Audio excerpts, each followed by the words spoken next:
Hello, this is Tech Tips with Stoneman. Today we're going to do a quick tech tip on how to find auto-saved passwords, auto-filled passwords inside your iPhone or iOS device. This is a nice feature. You can reveal your passwords at autosave, say if Safari prompted you to save a password, or if you choose to autofill and then you forgot it. So really simple to find. So what we're going to do is we're going to tap Settings. Once we're in Settings, we're going to scroll down to where we see Passwords and Accounts. We're going to tap Passwords and Accounts, and here on the top we have an option that says Website and App Passwords. We're going to tap Website and App Passwords. We verify either with a passcode or I have Face ID set up, and then here we go. Here's a list of all the passwords I have saved inside my phone. Now if I want to reveal one of them, I would just tap it, and that would give me the username and password and the website that it utilizes.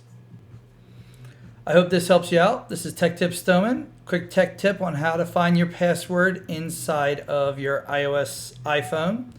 As always, like and subscribe for more tech tips. Thank you. Goodbye.